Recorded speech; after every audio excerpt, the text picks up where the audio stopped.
Hello, I'm Karl Wells, and this is Point to Point.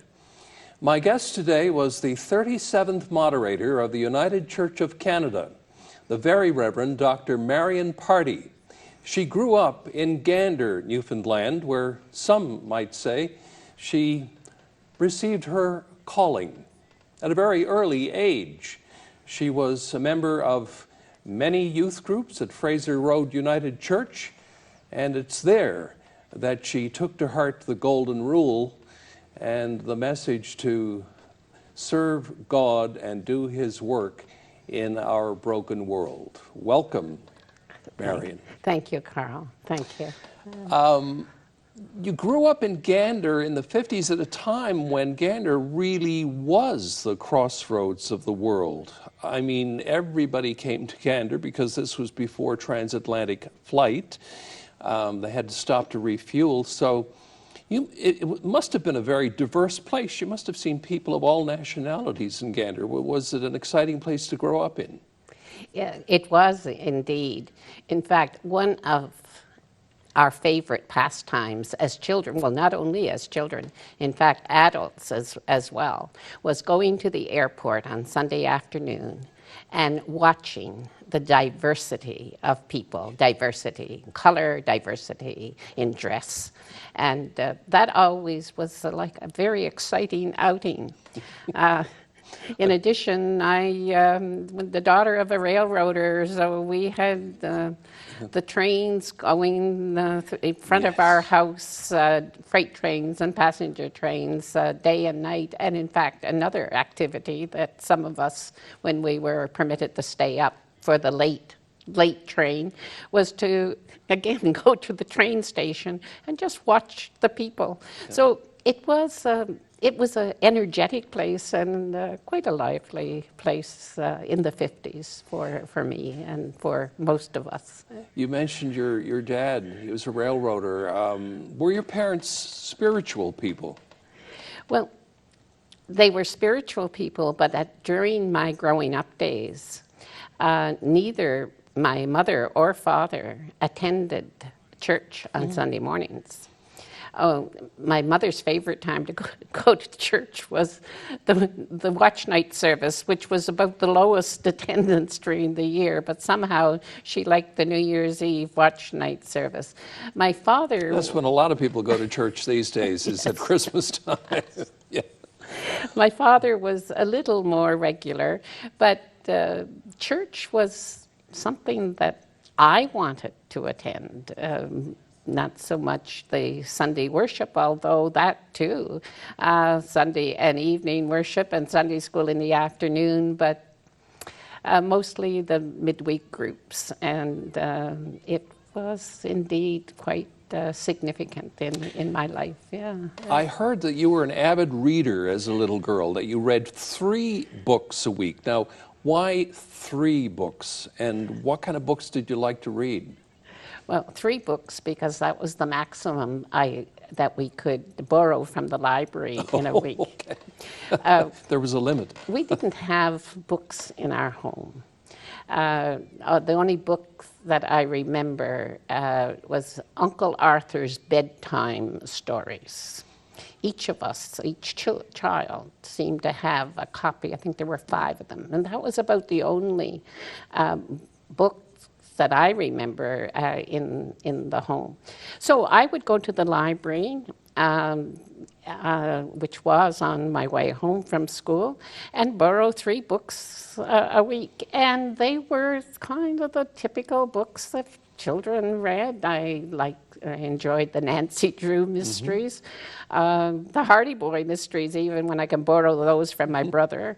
And Little Women by Louisa May Alcott, and books of children in other countries always appealed to me. Yeah.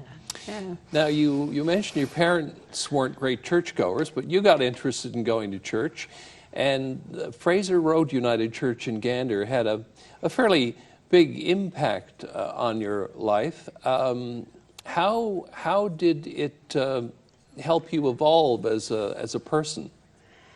Well, what I remember about growing up in the church in Gander was, first of all, it was a place where I could ask questions. Children didn't have a lot of places to ask questions. We got told a number of things. But church was a place where I could ask questions, and it was more the question-answer methodology, but that appealed to me. It was also a place where all my friends, or a number of my friends, gathered. I had friends who were not United Church as well. But so it was, that was really important. And our minister at the time, who was the Reverend Charlie Freak from Jobat's Arm, Fogo Island, in fact, and our teachers and leaders, they conveyed to me, anyway, that children were important. And that had a lasting influence on my life. Now, the United Church did have some very active youth groups, certainly back then. One of them, for I think maybe 5, 6-year-olds, was Mission Band, which you were a member of, and they had a magazine as well, World Friends magazine. Tell me about how that experience impacted you. Well, first of all, each of us had our own copy of World Friends magazine, bought, no doubt, by the WMS group of our church. And so I had my own magazine to read, and in that magazine had wonderful stories of children in other countries, of the games they played, the food they ate, and also that they didn't have as many opportunities as I did and we did in Gander, and so that we had, at the time, we called them missionaries, who were there to teach and to work in hospitals and just make life better for children in other countries. And that always appealed to me. I grew up feeling that giving to the outreach of the church was both a responsibility but also a privilege that we had. And that was instilled in me from an early age of Mission Band and World Friends magazine. And when you got older, I guess you went into Explorers and then CGIT. Is that where you kind of learned the message of striving for social justice? Because that's been a part of your entire life. Yes, it has been, beginning with the Mission Band, but the Explorer motto that I still remember today is be doers of the word, not hearers only. I mean, that was a very strong message, and I resonated with that. Sure. And the CGIT purpose, I've yet to find a better purpose in life, actually, which was cherish health, seek truth, to answer all my why questions. Yeah. Cherish health, seek truth, know God, and serve others. And that just became the balanced approach to church and community that I grew up with and wanted that to be part of my life. So after grade 11, you took a course in Tatamagouche at the Christian Training Center, Tatamagouche, Nova Scotia. And this helped you make your decision to become a deaconess, did it not? It did. Tatamagouche had, the United Church of Canada had a number of educational centers, lay educational centers across the church. One of them was in Tatamagouche. They offered a 5-month leadership development course in Christian education mostly. And it was for young adults. Young adults, some went there to discern their career, not just their career in the church, but their future career. Others went thinking that, well, maybe ministry is where I want, professional ministry is where I want to be, and so that was a good place to go to do that discernment. Others were lay people who wanted to be more effective lay people in their congregation and provide leadership, lay leadership. And so there was a combination, all younger people, 18 to 25 probably. So it was a great environment, and it was there. I was very influenced by United Church Deaconesses at Loon Bay Camp. Not only at Loon Bay Camp, but in our midweek groups in Gander. They would come and, at Loon Bay Camp, they directed the camps. But they would attend our children's groups, provide resources to our teachers and leaders, and also, of course, along the way, tell us some stories, etc. So I was very much attracted to that kind of leadership in the church, and so after 5 months at Tatamagouche, I discerned that, yes, I wanted to continue my studies and become a United Church deaconess. What is the difference between diaconal ministry and the ordained ministry? Diaconal ministry is the terminology now for deaconess, United Church deaconess. In the United Church of Canada, we recognize one order of ministry only. And within that one order, there are two expressions. One is ordained, and one is diaconal. So it's like one order of ministry with two expressions. I chose, at the time, the diaconal route, though we were still called deaconesses when I graduated, and then later decided that I wanted to move to ordained. But at the time, leadership development, education, working with teachers and leaders of children and youth, because I was so influenced by that I wanted to do the same. Yeah. So in 1968, you did become a deaconess. I did. And you spent a few years being a deaconess. How was that whole experience? Was it what you wanted it to be? Indeed. My first settlement was in Saskatchewan conference, and I was area director of Christian education for 6 pastoral charges. That was like 18 churches, and each of those pastoral charges had its own minister. So I would meet with the minister and boards and committees, mostly Christian education committees, and provide teacher training and leadership development for leaders and teachers and board members and whatever that congregation wanted me to do. So it was exactly what I wanted to do, and then continued from there into Manitoba Conference, actually. And in 1982, you did become an ordained minister in the United Church of Canada.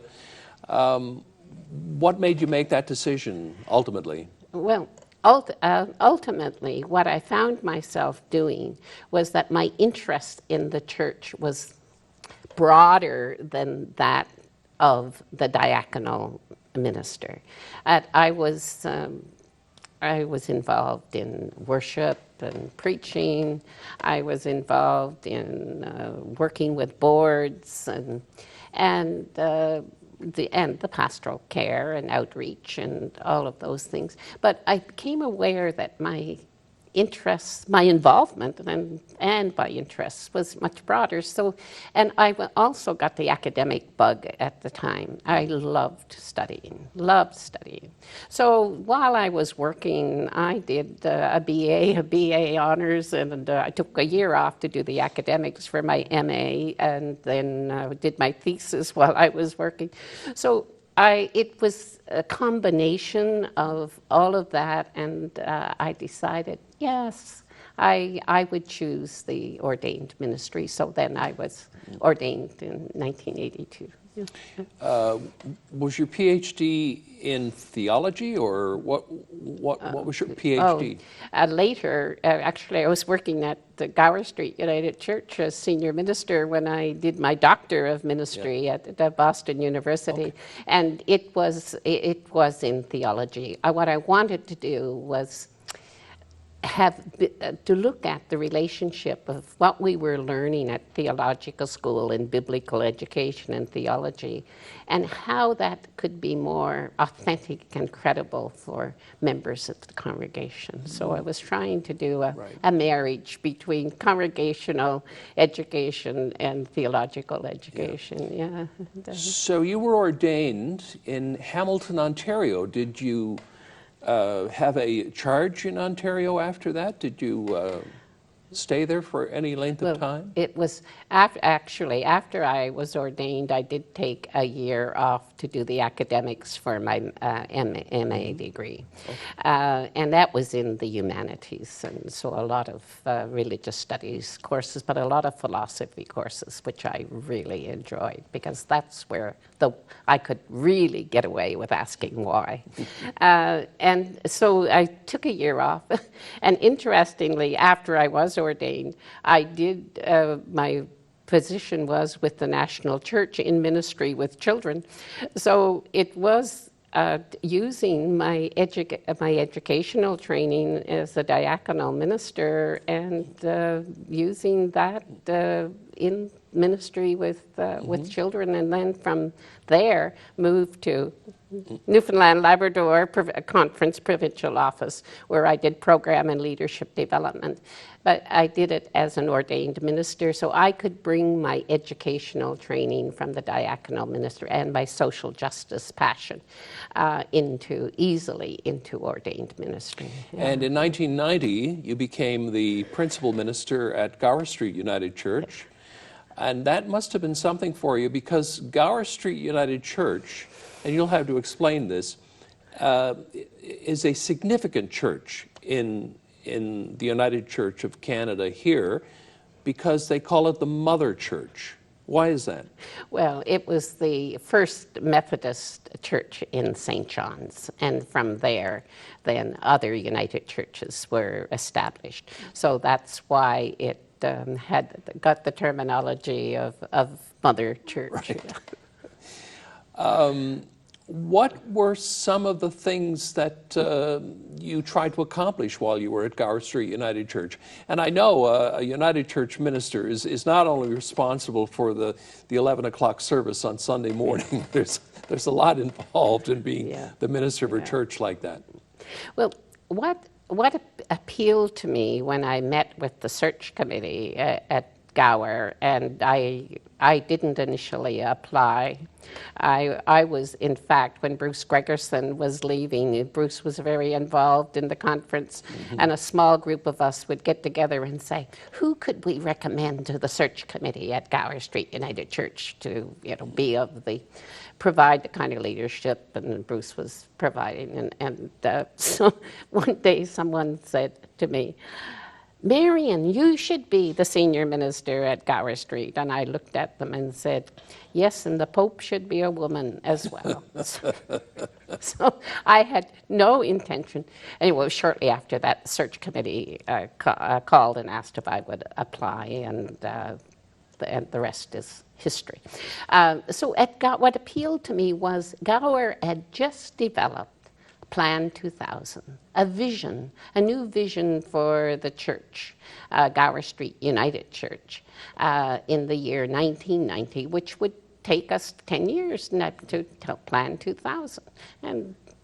And so that really appealed to me. Gower was always involved in outreach, and both in at an individual level of people being a downtown church.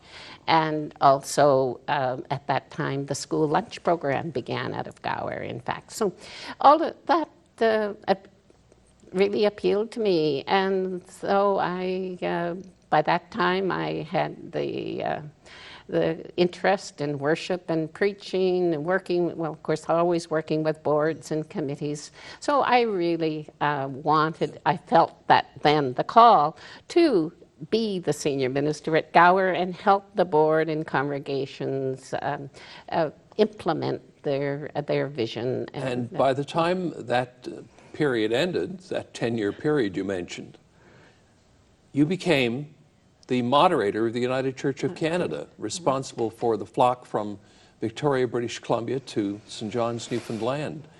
When you became the moderator, what was that like, the moment you were blessed and you realized that you had this position? It must have been, I can't imagine what you were thinking at that moment.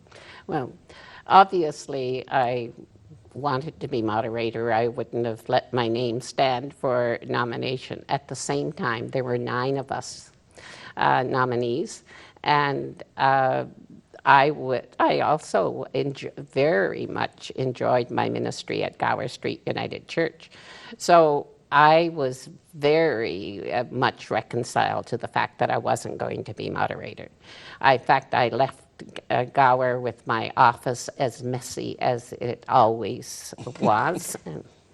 And so then, as as the voting went on, I was still on the ballot. And so when I was elected, at the moment that the announcement was made to a group of 600 people who had, the majority of whom had voted for me, I just stood there, and everyone stood, and the applause, I felt embraced and strengthened and supported by the United Church of Canada, and felt that, yes, there would be challenges ahead, but I can do this. And so it was a very affirming moment. Did you have goals set for yourself? I mean, were there certain things that you wanted to accomplish during your time as moderator? Well, one of the things that I did want to accomplish was because the national church was so, the resources of the national church, the leadership of the national church was, again, so influential in my life. I wanted congregations to be more connected to the national church. And so as one part of some of that happened because I visited not only throughout the United Church from BC to Newfoundland, Labrador, and also with our global partners in the Philippines and Hong Kong and the Middle East, and that I wanted to help congregations make that connection.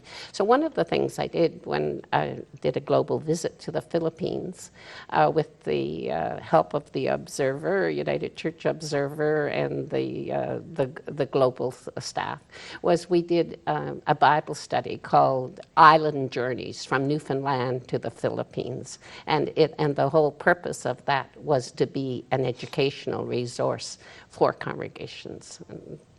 Mm-hmm. I want to talk about the church today. It's getting more and more difficult to find ministers. I had 2 uncles who were United Church ministers, but back in their day, there were a lot of young people who wanted to go into the ministry. It's not that way today.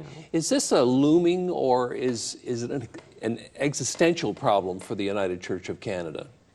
Well, at the physical level, yes, it's a problem because we have, especially in this conference, but in other conferences as well, we have more vacancies than we have ministers to fill them. So yes, it is indeed a problem. How do you address that? Well, that is a problem because in order to, most of us, not all, but most of us who went into ministry grew up in the church.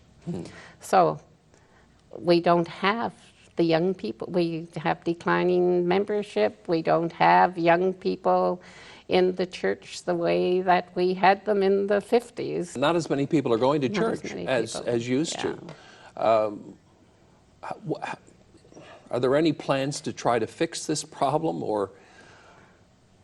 I imagine it's a problem for all United Churches. Not only the United Church of Canada, but a lot of Christian churches are probably having the same issues. I think it's fair to say there's declining membership in most of our denominations, and the United Church of Canada is no exception. There are some, quote, successful churches where the congregation and the minister that's their purpose, is to grow numbers in the congregation. Mm-hmm. Where that in some instances where that has happened, there's been success stories. More and more, however, I think the fact is membership is declining and will probably decline. I think it's a golden opportunity for the United Church of Canada to be looking at partnerships with other denominations. I mean, think of where Gower Street United Church is situated. We have the Anglican Cathedral steps away. Up the hill we have the kirk. Not too far away we have the Basilica. Again, going back to my Gander days, the other unique piece about Gander was that we did not have denominational schools. So I played with the Catholics, I didn't fight with them. And so even in those days, so that ecumenical aspect of church is one that we can explore, and more with other religious communities, like our Jewish, Muslim, Hindu, Sikh neighbors. And that's where we have common cause. We all have different stories, different faith convictions, but all of us, all that I'm aware of, are committed to making this world and our communities a better place. One group to which I belong, the Religious Social Action Coalition, the elimination of poverty is, and we have Jews, Christians, Muslims, Hindus, Sikhs doing that. So more, I think it's a golden opportunity for the church to look at partnership with other churches and other religious communities. I think that note of unity is a good place to end our interview. And I want to thank you very much, Marion, for being on Point to Point.